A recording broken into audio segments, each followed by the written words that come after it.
Entonces continuamos con el tema que estamos estudiando, la lección 10, pasamos a la lección 10 y vamos a hablar acerca del diezmo, que corresponde al discípulo y la mayordomía. Hemos estado tratando acerca de la mayordomía en el reino de Dios y hablamos acerca de la mayordomía en cuanto al tiempo.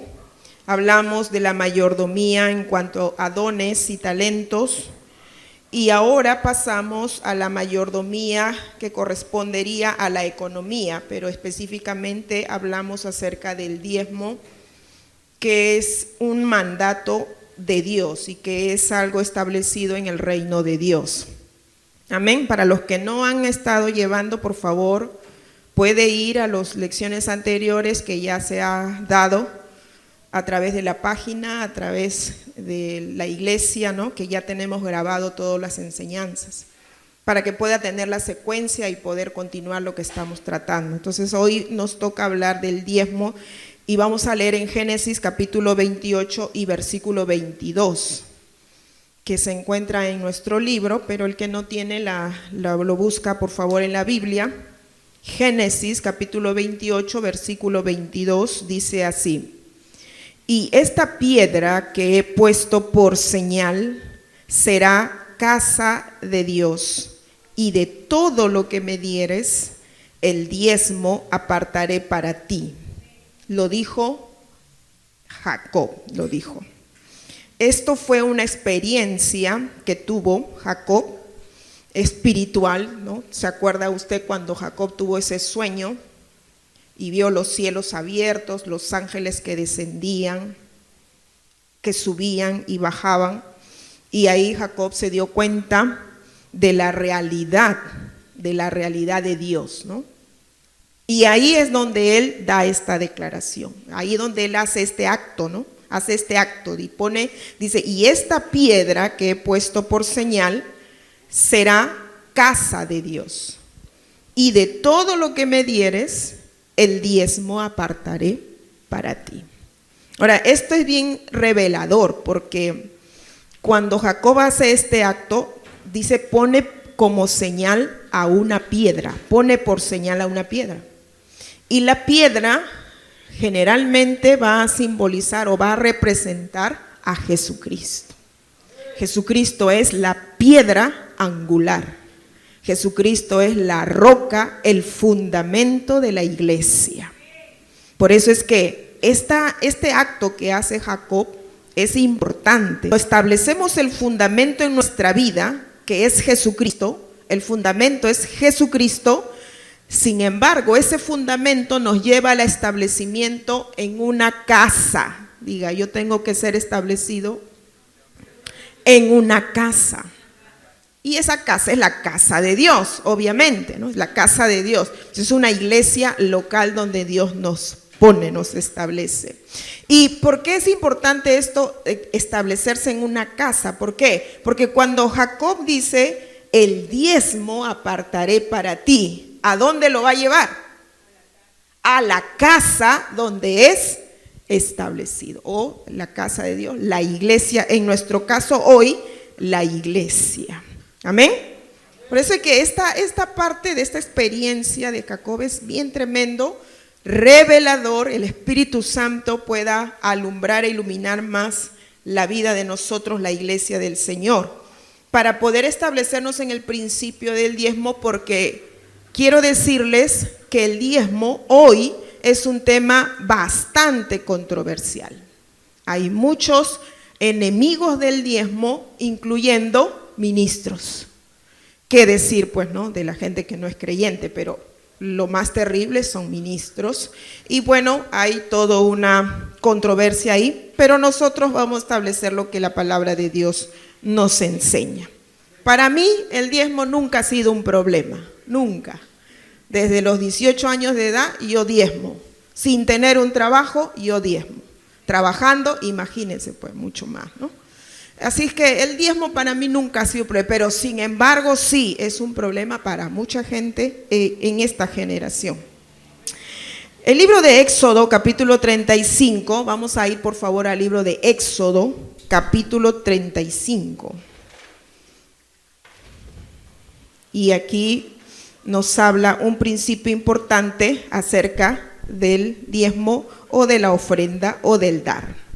Aquí en Éxodo capítulo 35 y el versículo 5 dice así. ¿Cuántos lo encontraron? Amén. Éxodo 35, 5. Tomad de entre vosotros ofrenda para Jehová. Diga, todo generoso de corazón lo traerá a Jehová. ¿Qué traerá?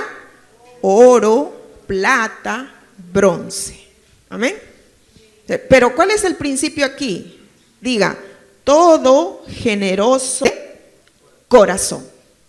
Esa es la parte principal para poder ser un mayordomo fiel en cuanto al diezmo, en cuanto a la ofrenda. Y como lo que acabamos de celebrar nosotros de esta casa, ¿qué hemos celebrado hace poco? La fiesta o el principio de las primicias. O sea, todo eso que tiene que ver con economía tiene que estar establecido en una base importante de lo que dice aquí la palabra de Dios. ¿Qué debe de haber? Un corazón generoso, generoso. Porque eso es lo que mira Dios. Amén. Eso es lo que mira Dios. ¿Qué mira Dios? El corazón. Eso es lo que mira Dios. Ahora, entonces, aquí vamos a ver que el diezmo cumple el principio de dar y recibir. Diga, el diezmo cumple el principio de dar y de recibir. La iglesia, el cuerpo de Cristo, mientras camina en su peregrinaje por este mundo, no está exenta de necesidades económicas y de requerimientos para su subsistencia material, como asimismo para la extensión del evangelio en esta tierra. Dios, nuestro Padre Celestial, ha establecido principios y mandamientos para que su pueblo pueda tener todos los recursos necesarios para la extensión del evangelio, como también para ser bendecidos en todas las áreas de su vida, incluyendo el área económica. Por esta razón el Señor ha establecido los diezmos y las ofrendas. Entonces, la iglesia, Jesucristo dejó establecido una tarea marcante a la iglesia. ¿Cuál es el mandato de Jesucristo para la iglesia? Id y predicar el evangelio a toda criatura. El que creyere será salvo, pero la Escritura dice, ¿no?, que vayan a todas las naciones, a todas las naciones. Entonces, cumplir con esa comisión, ¿qué requiere?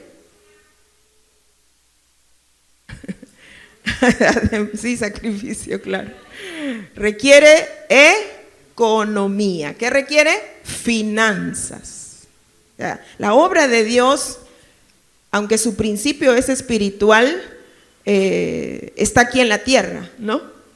Y la iglesia y todo lo que concierne a la iglesia y a las actividades y acciones de la iglesia, obras de la iglesia, todas son netamente cosas materiales, físicas.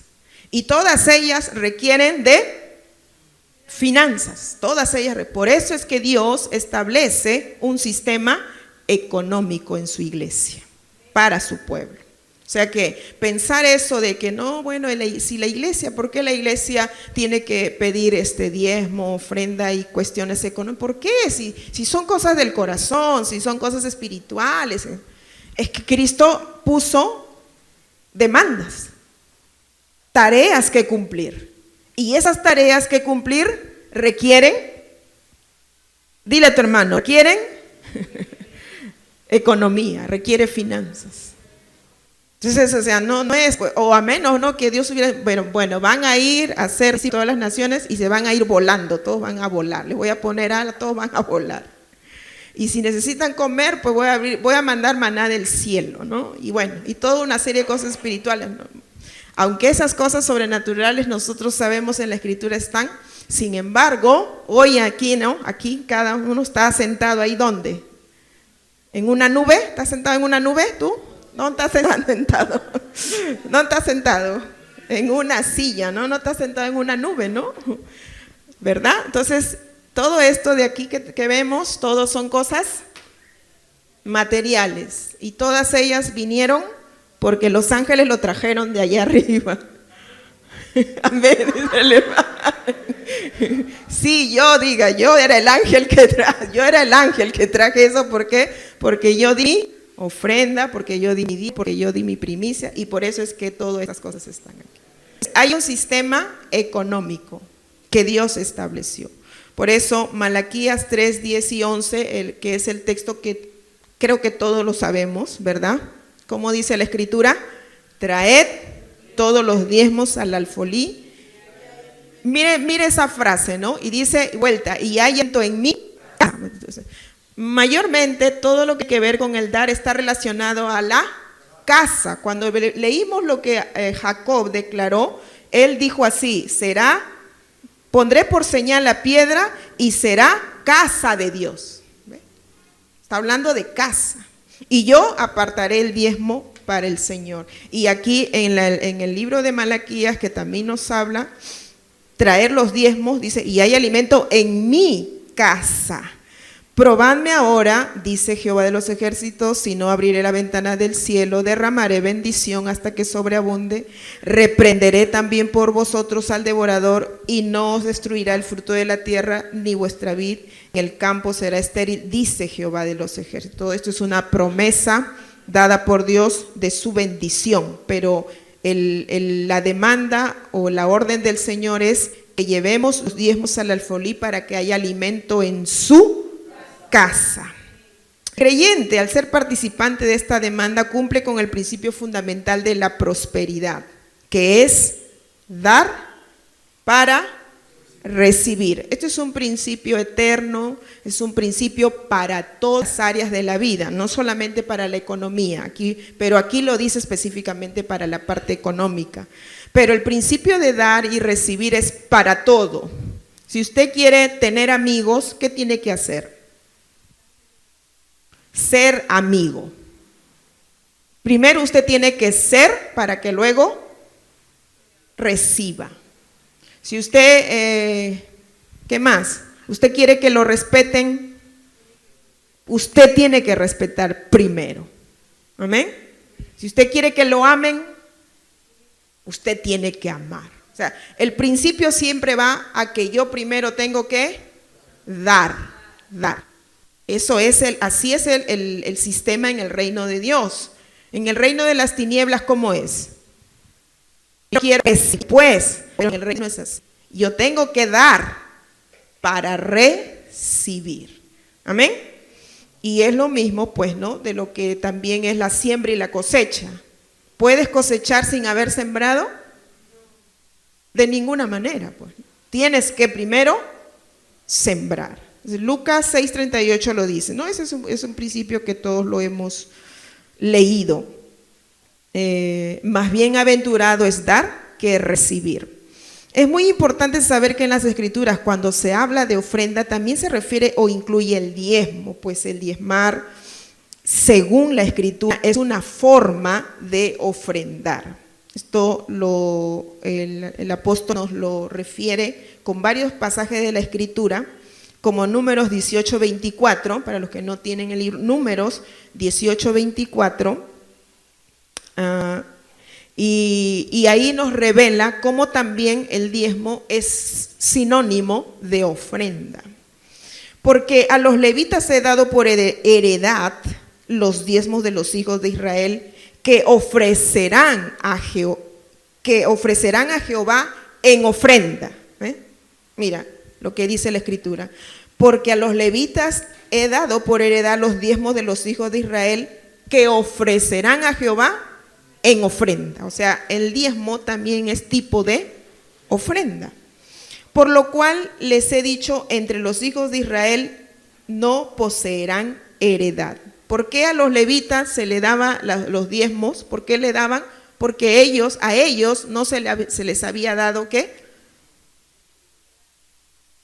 Heredad, no se les había dado tierra a ellos. A todos los demás tribus se les había dado tierra, pero a los levitas no se les había dado tierra. Por eso es que para ellos era dirigido los diezmos. Así lo estableció Dios. En Números 18:26 dice: así hablarás a los levitas y les dirás: Cuando toméis de los hijos de Israel los diezmos que os he dado de ellos por vuestra heredad, vosotros presentaréis de ellos en ofrenda mecida a Jehová.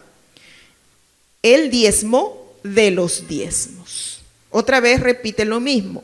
Vosotros presentaréis de ellos en ofrenda mecida a Jehová el diezmo de los diezmos. Es decir, está poniendo el diezmo como una ofrenda, como una ofrenda.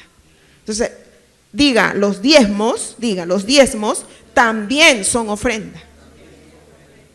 Porque hay personas que dicen, no, pero en el Nuevo Testamento la Biblia ya no habla de diezmos, sino solo refiere ofrendas. Pero es que eso ya viene como una cultura desde el principio, que tanto los diezmos como las ofrendas y como las primicias, todas en su conjunto eran ofrendas. Todas en su totalidad eran ofrendas. Porque Israel, el pueblo de Dios, y no solamente el pueblo de Dios, sino las naciones paganas o los pueblos paganos, todos dedicaban ofrenda a los dioses, a los dioses. O sea, no solamente Israel ofrendaba a Jehová, a un Dios, en este caso Jehová, sino que todos los pueblos lo hacían. La ofrenda, los sacrificios, los diezmos, no es netamente una cultura del pueblo de Dios. Amén. No es netamente. Entonces, por eso es que cuando nosotros comenzamos a aprender o a conocer la cultura de lo que era antiguamente, nos podemos dar cuenta por qué es que se daba esto, y ahora el pensamiento de esta generación y el pensamiento occidental donde nosotros nos encontramos no entiende de estos principios.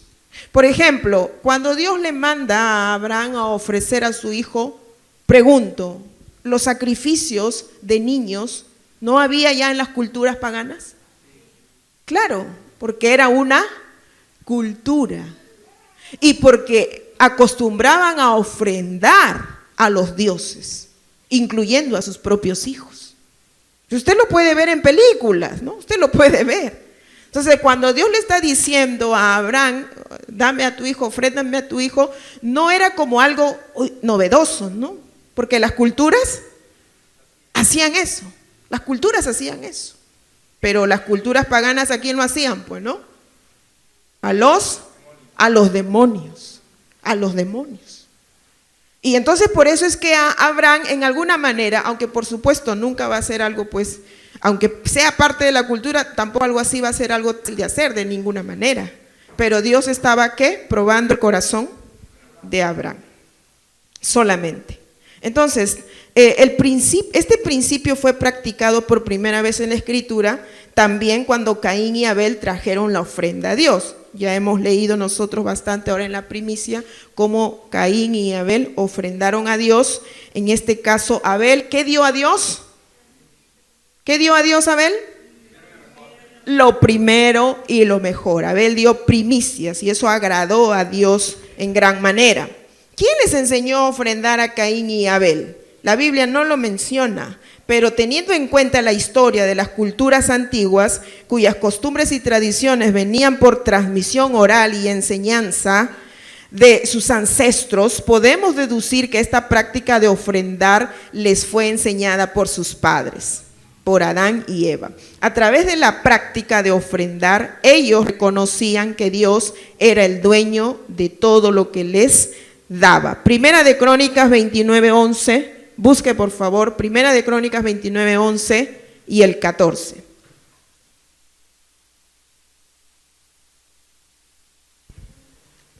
Primera de Crónicas 29:11 dice así: tuya es, oh Jehová, la magnificencia y el poder, la gloria, la victoria y el honor. Porque todas las cosas que están en los cielos y en la tierra son tuyas. Diga, todas las cosas que están en los cielos y en la tierra son del Señor. Así decía David. Tuyo, oh Jehová, es el reino. Tú eres excelso sobre todos. Y el versículo 14, pues todo es tuyo y de lo recibido de tu mano te damos. Aleluya.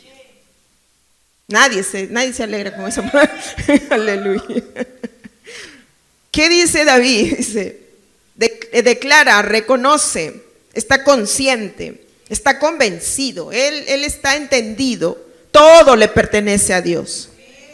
Y Él nos da a nosotros.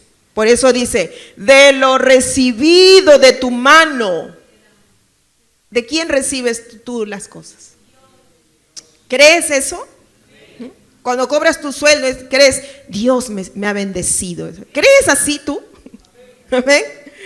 De lo recibido de tu mano, dice. De lo recibido de tu mano. O sea, Él no dice de lo recibido de mi jefe. No dice así. De lo recibido del pueblo. Bueno, en este caso David, porque David era el rey del pueblo, no era el rey de Israel. Él no dice así. De lo recibido de la tierra. No dice así. No dice así. Dice de lo recibido de tu mano, Señor, te damos a ti.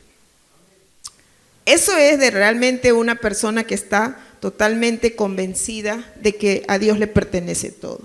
Las escrituras nos dicen que cuando Abel trajo su ofrenda, Dios se agradó de esa ofrenda. Esto nos revela que el tema de la ofrenda, cuando es traída correctamente, es el de agrado del corazón de Dios, porque Dios es quien demanda esto del hombre. Ya hemos hablado bastante todo este tiempo de la primicia, ¿no? Y todo apuntaba ¿a dónde? Al corazón. Porque esa es la manera como Dios quiere que nosotros, su pueblo, sus hijos, le entreguemos, le demos a Él. Si hay algo que no es dado de corazón, no agrada a Dios, hermano. Eso ya usted tiene que estar convencido.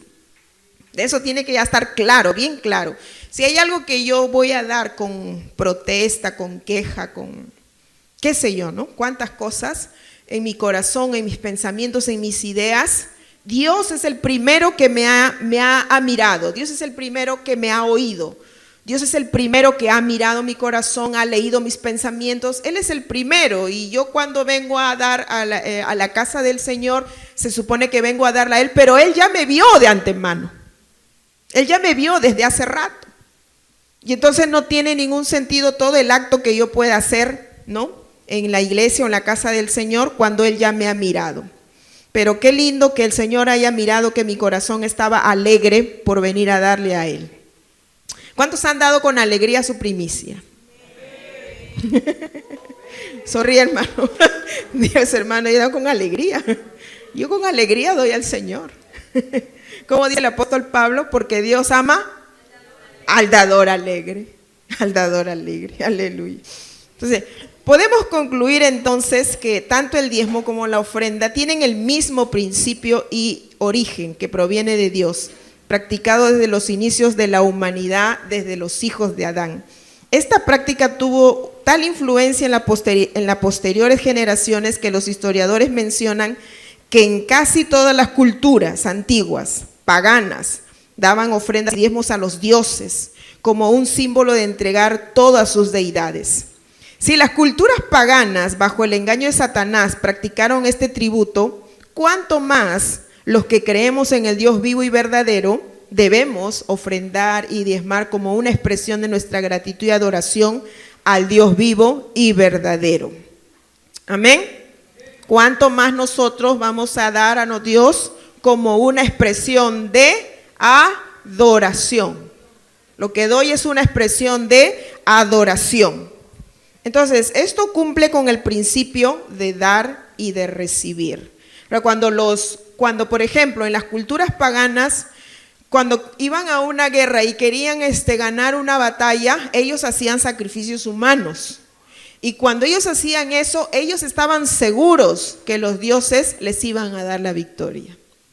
Y eso sucedía, hermanos. O sea, eso solamente para entender que el mundo espiritual es real. El mundo espiritual es real.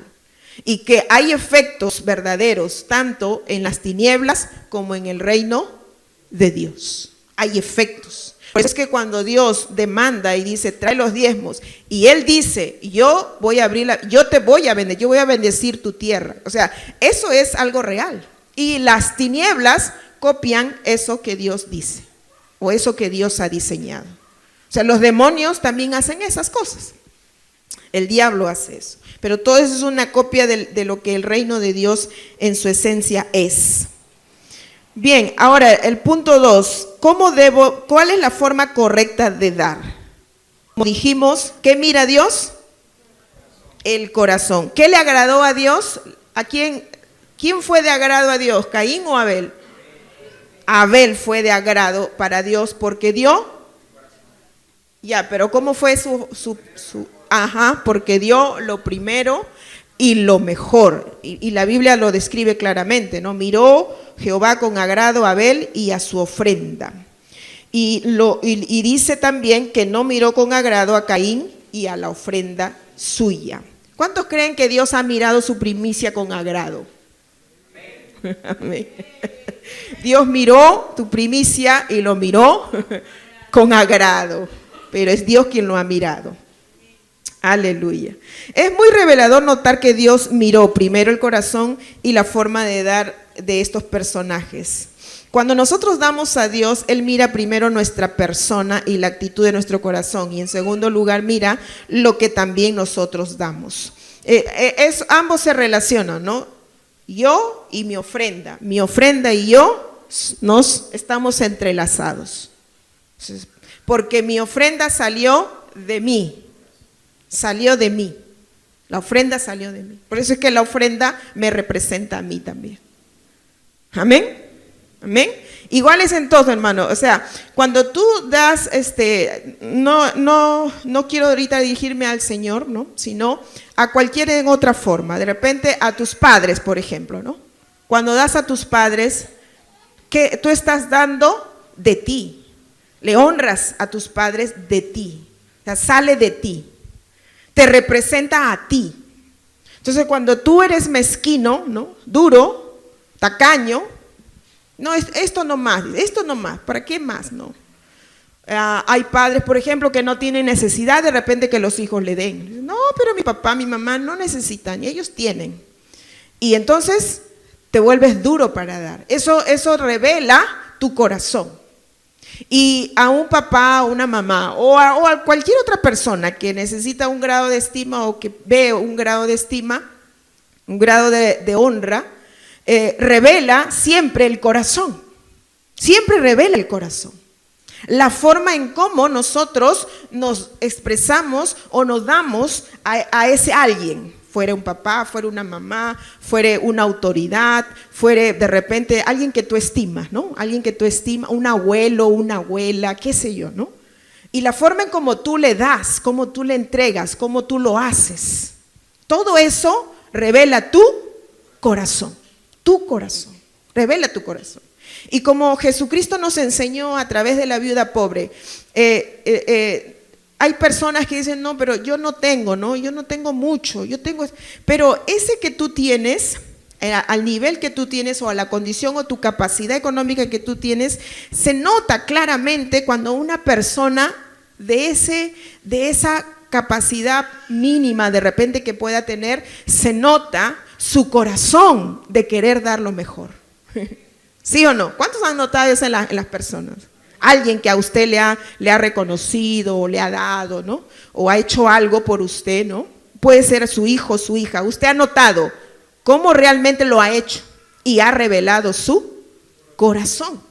Y no tiene que ser una cosa grande, impresionante, no, pero revela el corazón. ¿Amén? Entonces, por ejemplo, cuando yo era niña, ¿no? Nosotros queríamos agradar a la mamá, ¿no?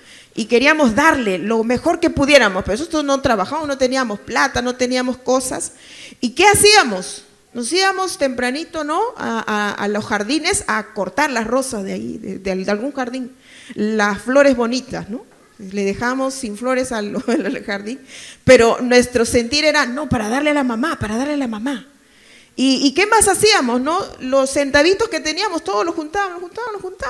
Todo, no, hay que comprarle algo, todo hay que comprarle a la mamá. Y probablemente eso no alcanzaría para una cosa, qué sé yo, una ropa elegante o una joya. De repente no, pero eso reflejaba él y era todo lo que tenía. ¿Y qué decía eso? Eso hablaba a su corazón. Y eso le agradaba a la mamá. La mamá lo veía. ¿Cómo, mis hijitos, cómo se han hecho todo ese esfuerzo para darme a mí, ¿no? O sea, porque, ¿qué es lo que quiero decir? No se trata de que, no, es que algunos dicen, no, es que cuando yo tenga bastante, ahí, no. Porque en lo poco que tú tienes, revela tu corazón. Si en lo poco tú eres, como dice la Escritura, fiel, en lo más también lo serás. O sea, no se espera la fidelidad. Dios no espera la fidelidad cuando tú tengas en más, no. Dios espera la fidelidad ahora, en el pequeño, en el poco. Amén. Y esto pues es el principio, ¿no? El principio de cómo es la forma correcta que nosotros tenemos que dar. Seguimos. Estamos en la página 78 para los que han venido después. ¿Qué es el diezmo? El diezmo proviene de la palabra hebrea maaser, que significa, diga, el diezmo significa décima parte. Décima parte. Y esto quiere decir, pues, ¿no? ¿Qué quiere decir la décima parte? El diezmo, la décima parte. ¿Qué quiere decir? Muy bien, hermana, el 10%. Muy bien, el 10% de toda la bendición que Dios nos da es el 10%. Génesis 28, 22, a ver, vamos a ver. Génesis 28, 22 dice: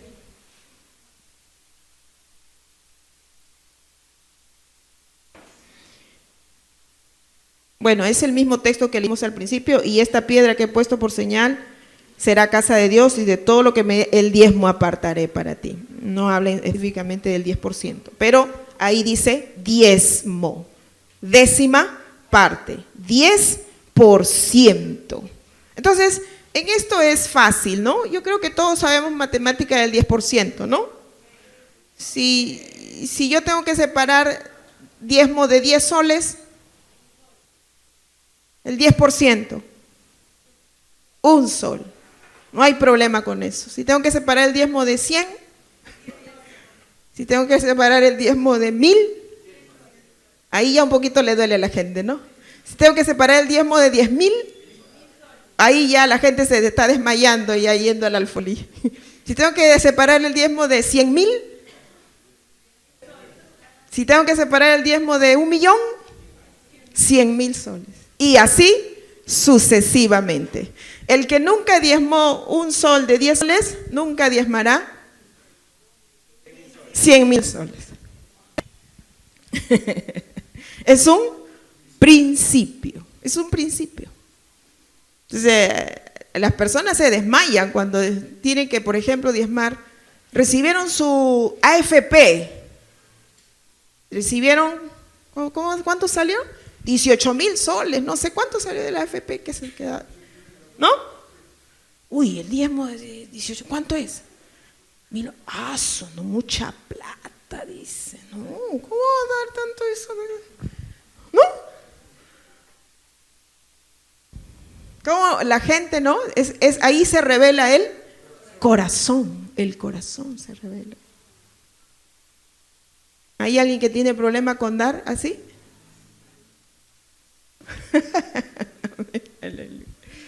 Hermanos, si tú no aprendes a que en lo poco tú sabes dar fielmente, Dios, no esperes que Dios te lleve a mayores cantidades, ¿no? O sea, no le pidas a Dios, Señor, bendíceme más para yo dar en tu obra, porque en tu corazón, hermano, te duele dar. Un 10, un 100 te duele dar. Señor, dame a mí, dame 10,000, dame 20,000. Pero si ese 10, ese no te duele dar, ¿qué será? Que yo te dé 10,000, 20,000, 100,000, 1,000,000, ¿serás fiel? Y la gente dice, sí, porque voy a tener bastante, entonces sí voy a ser fiel. No, es mentira, mentira. Porque si en lo poco no has sido, en lo más no lo vas a hacer. Amén. ¿Cuántos quieren tener mucha bendición? ¿Está preparado para eso? ¿Está preparado para eso? Amén, gloria a Dios. Hermano Fernando, que el Señor le multiplique al 100 por 1. al 100 por uno. Aleluya. Como decía un hermano, decía, amén. Amén, aleluya. El Señor le multiplica a 100 por uno. Amén. Amén, amén, amén. O sea, me refiero pues porque mi corazón está desprendido. Yo no voy a tener problemas. Si tengo que diezmar 1000, no voy a tener problema con eso. Si tengo que diezmar 100,000, yo no voy a tener problema con eso. O sea, eso es lo que está diciendo mi corazón. Yo no voy a tener ningún problema con hacer eso.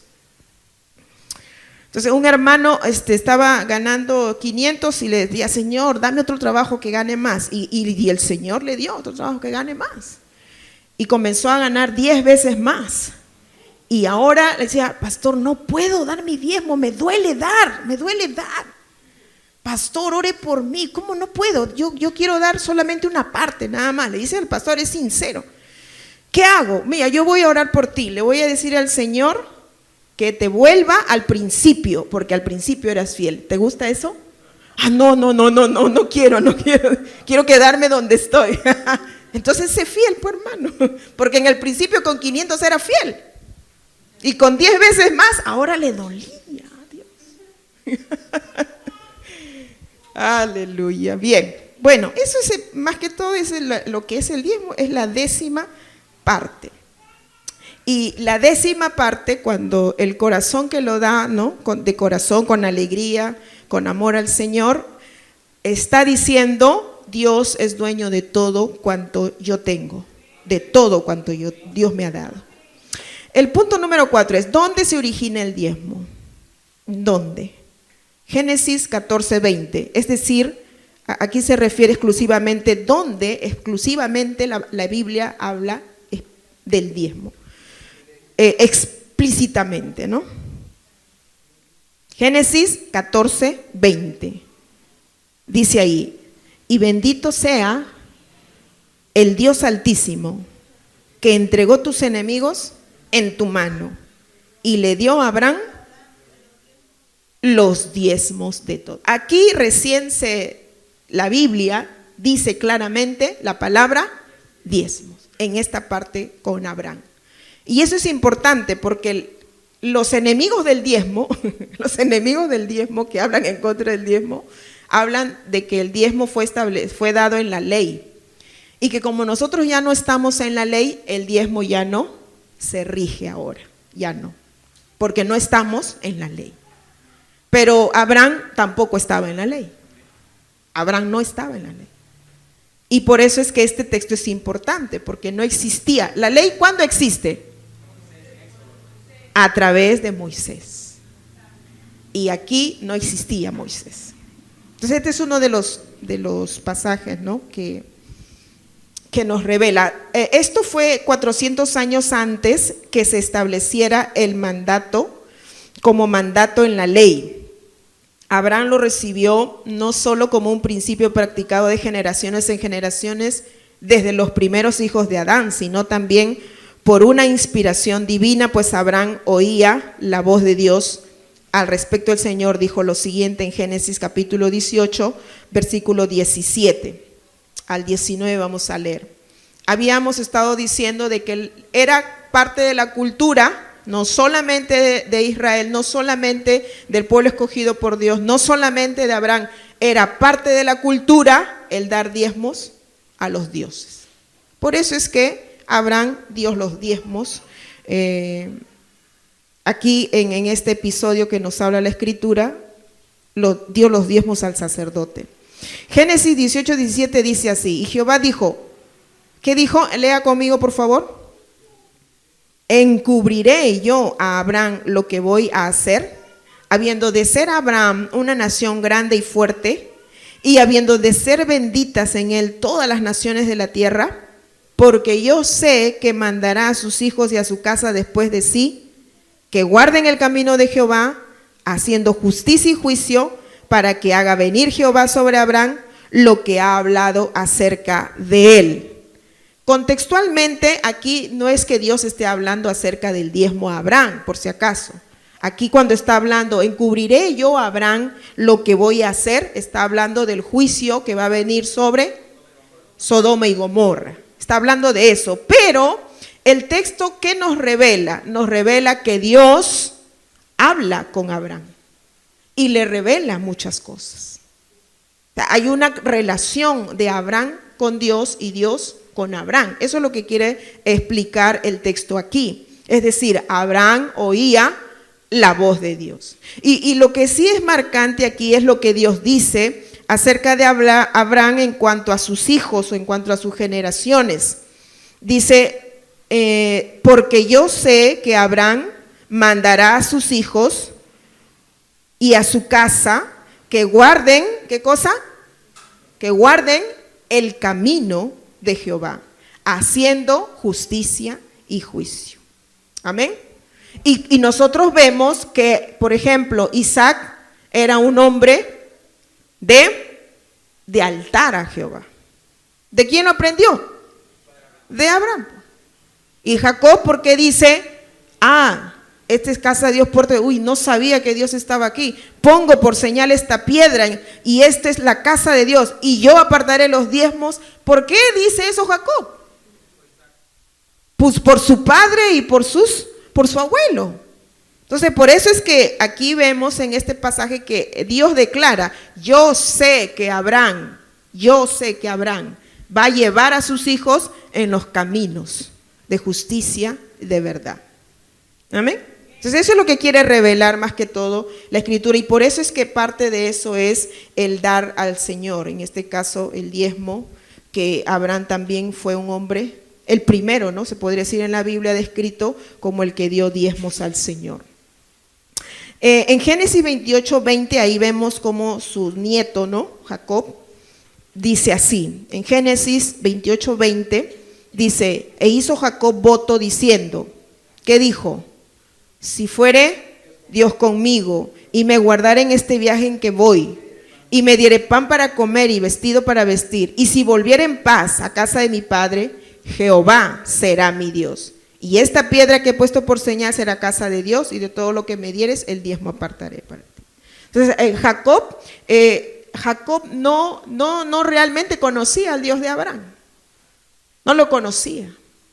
Yo imagino, yo creo, ¿no?, que él sí ha escuchado, sí ha sabido, porque ni modo, sus padres, todo se transfería por medio de la enseñanza oral y por medio de lo que se practicaba. Lo contundente y claro que uno ve en las generaciones, así como las de Abraham y las generaciones de esos tiempos, es que todos ellos tenían claro, muy claro, que ofrendaban a Dios, sean sacrificios, sean dar lo que fuera que tenían que dar a su Dios, tanto paganos como en este caso Abraham. Ellos lo tenían bien claro que eso era una práctica importante, para ser bendecido. O sea, eso lo tenían claro la gente. Eso lo tenían claro los pueblos, eso tenían claro los egipcios, eso lo tenían claro. Todo tipo que sacrificio hicieran era porque ellos querían el favor de los dioses, para sus planes, para lo que ellos quisieran tener o hacer o lograr. Y por eso es que eso debe de ser parte de una cultura de la iglesia, de entender de que Dios, nuestro Dios, se le honra al Señor con su ofrenda, con su diezmo, su sacrificio, lo que uno le entregue a Dios, pero Dios ha prometido bendecirnos. Porque ese es así, es un principio. Punto número 5. ¿Es correcta la práctica del diezmo en la iglesia del Señor?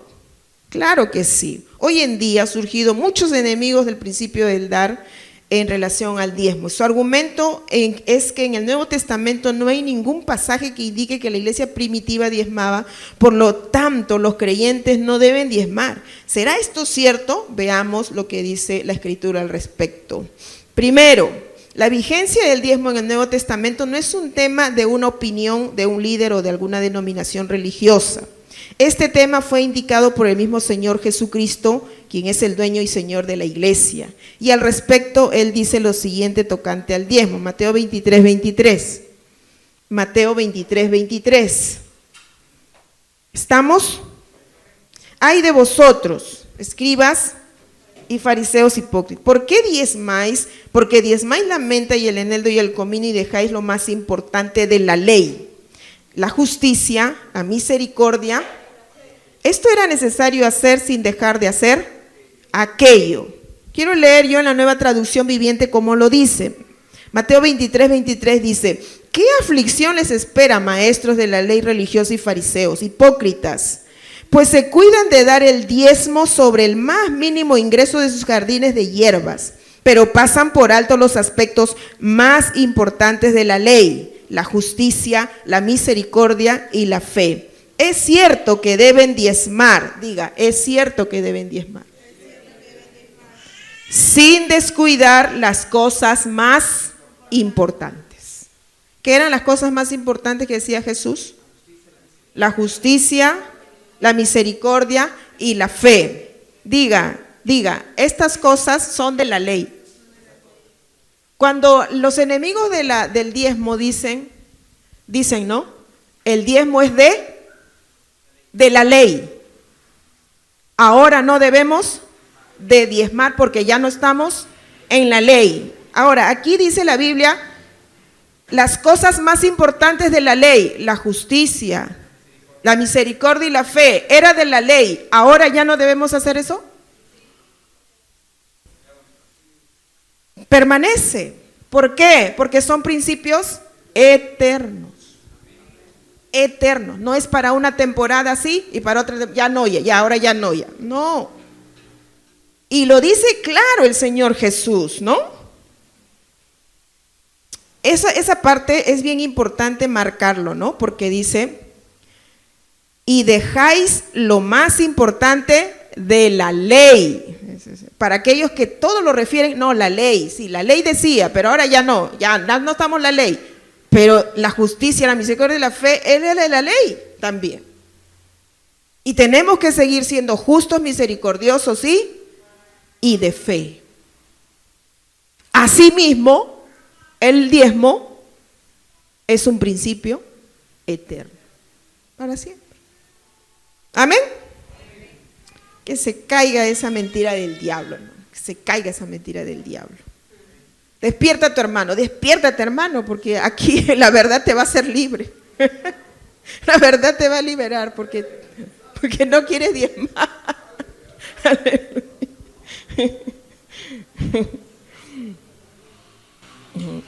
En este pasaje de la Escritura Jesús claramente lo dice, ¿no? No dejen de hacer eso. Pero Él remarca, el Señor remarca. Lo más importante es la justicia, la fe, la misericordia.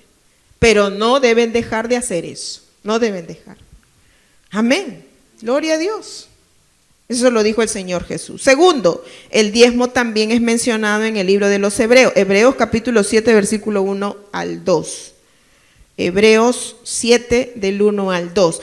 Porque este Melquisedec, rey de Salem, sacerdote del Dios Altísimo, el cual salió a recibir a Abraham, que volvía de la matanza de los reyes, y le bendijo, a quien asimismo dio a Abraham los diezmos de todo, cuyo nombre significa primeramente rey de justicia y luego también rey de Salem, que es rey de paz.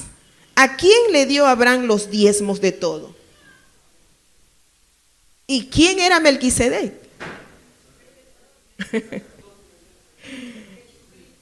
Jesucristo era Melquisedec.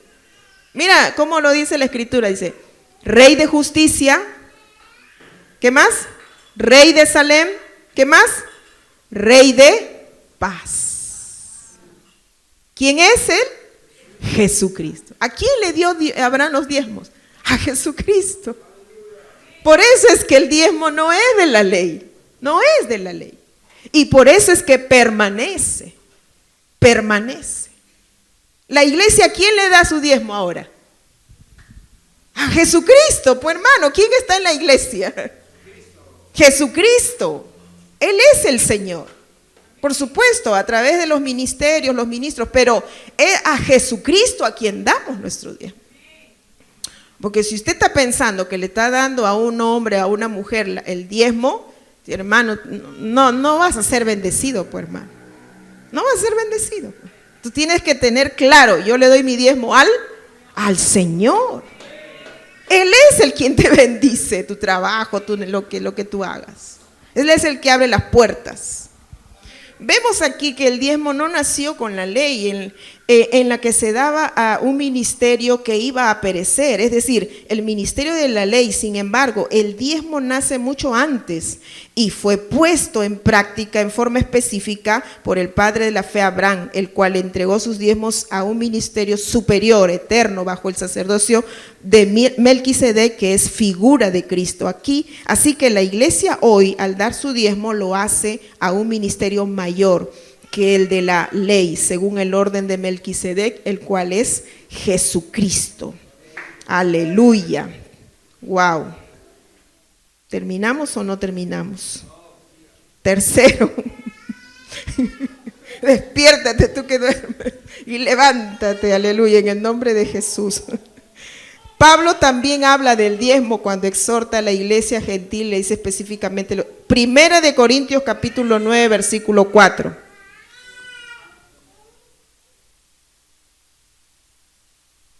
Primera de Corintios capítulo 9, versículo 4. Pablo, aunque no menciona la palabra, la mención del diezmo en el Nuevo Testamento está de manera implícita, de manera implícita. Es decir, no menciona la palabra muchas veces, pero está en todo el contexto dicho, y Pablo es uno de ellos que habla acerca de esto. 1 Corintios 9, 4 leemos, ¿acaso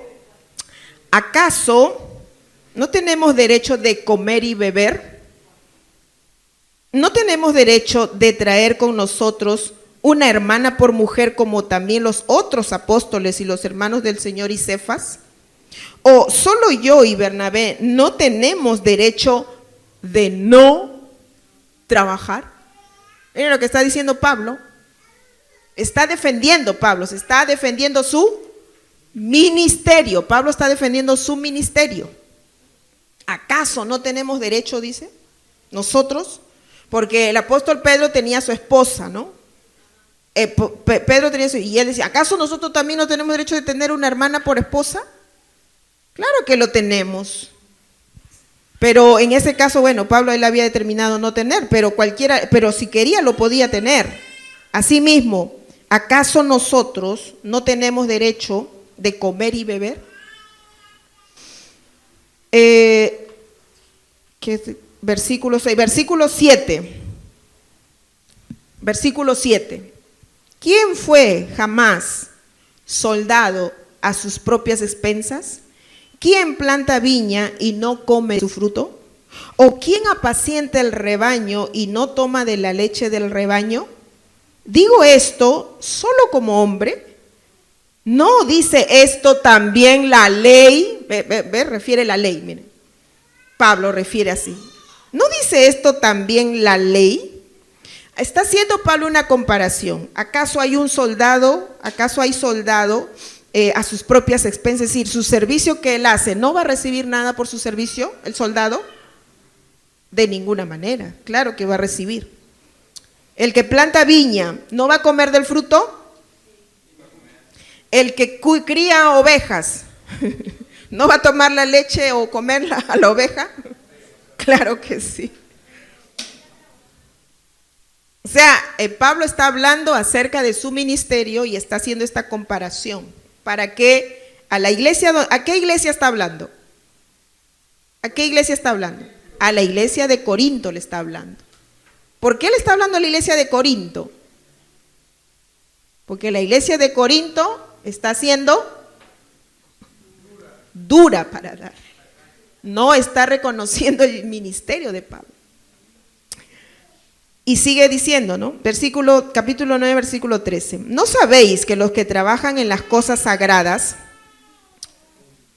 ¿está conmigo? ¿Cómo dice? Comen del templo, y que los que sirven en el altar, del altar participan? Así también ordenó el Señor a los que anuncian el evangelio, que vivan del evangelio. Diga, así también ordenó el Señor que los que anuncian el evangelio, que vivan del evangelio. Miren lo que está diciendo el apóstol Pablo. Ahora, ¿cómo es que iba a vivir del evangelio? ¿Cómo es que iba a suceder todo eso si no era a través del sistema económico establecido por Dios desde atrás?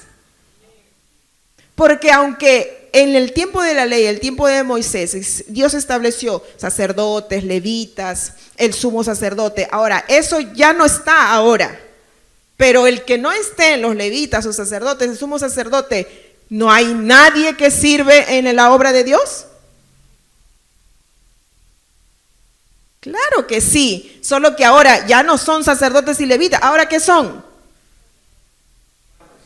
Son apóstoles, son pastores, son profetas, son evangelistas, son ancianos, son diáconos, etcétera, etcétera.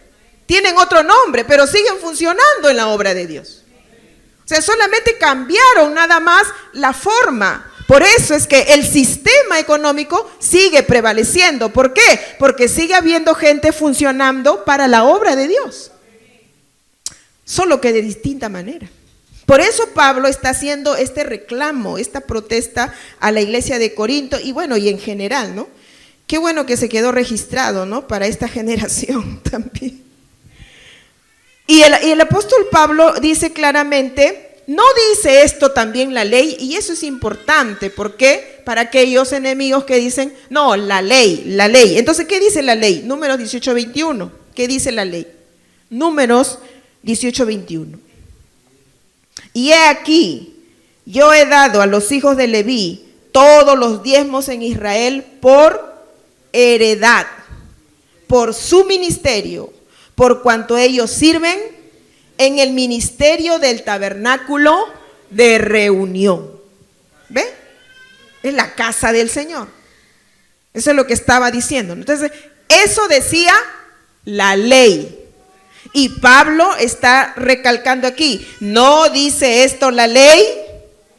¿Amén? Entonces, luego va a decir, 1 Corintios 9:8 al 12, estamos, porque en la ley de Moisés está escrito, ¿qué cosa está escrito? No pondrás bozal al buey que trilla. ¿Tiene Dios cuidado de los bueyes o lo dice enteramente por nosotros? ¿Quién está hablando? El apóstol Pablo. ¿Quién era el apóstol Pablo? Él era el buey. No pondrás bozal al buey que trilla. ¿Tiene Dios cuidado de los bueyes o lo dice enteramente por nosotros? Pues por nosotros se escribió, porque con esperanza debe arar el que ara y el que trilla con esperanza debe recibir del fruto. Si nosotros sembramos entre vosotros lo espiritual, lea por favor. ¿Es gran cosa si segaremos de vosotros lo material? Si otros participan de este derecho sobre vosotros, ¿cuánto más nosotros? Pero no hemos usado de este derecho, sino que lo soportamos todo, por no poner ningún obstáculo al evangelio de Cristo. O sea que Corinto, la iglesia de Corinto, le estaba haciendo pasar hambre al apóstol Pablo. Estaba haciendo pasar hambre. Y por eso es que la escritura nos dice en otro episodio que el apóstol Pablo se puso a hacer tiendas. Pregunto, ¿eso era correcto? No, no era correcto. Por eso él hace toda una defensa aquí, tomando la ley, tomando lo establecido en Moisés, tomando todo eso para decir ahí que era un derecho de los servidores del Señor que vivan del evangelio, que coman del altar.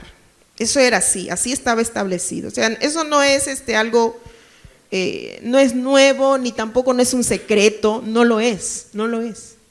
Porque el ministro es el trabajador o el siervo del Señor, y el Señor lo va a pasar hambre al ministro. Lo va a dejar ahí en hambre a su siervo. ¿Sí? No. Y más cuando tiene un siervo como su pastor que come bien, ¿no? Menos lo va a tener. Entonces, Pablo está haciendo una buena defensa aquí. Qué tremendo. Claro está lo que el apóstol Pablo está haciendo aquí y que eso también es valedero. Si hay situaciones en las que no se da esto y el ministro tiene que pues hacer un trabajo, cualquier cosa, amén. O sea, el ministro tiene que estar dispuesto a todo. Y eso sí, para todo aquel que anhela el ministerio o va a servir a Dios, tiene que estar dispuesto a todo tiene que ser. Pero Dios es fiel. Dios es fiel, porque Él al quien llama lo va a sostener. Amén. ¿A quién se entrega los diezmos y cuál es su finalidad? Como ya se ha dicho bastante aquí en todo esto que hemos leído, ya lo ha dicho, pero nuevamente lo volvemos a recalcar. Primera de Corintios 9, del 13 al 14. ¿No sabéis que los que trabajan en las cosas sagradas comen del templo y que los que sirven al altar del altar participan? Así también ordenó el Señor a los que anuncian el evangelio que vivan del evangelio. Las escrituras nos indican que los diezmos deben ser traídos al alfolí, a la iglesia, a la casa de Dios, a fin de que haya alimento en la casa del Señor. Es decir, que el sustento de los ministros que sirven y dirigen a la iglesia, como el apóstol, profeta, evangelista, pastor y maestro, como asimismo para ser compartidos con otros ministerios que sean levantados en la iglesia. Y si hay recursos suficientes, se podrá apoyar a otras necesidades como viudas fieles al Señor.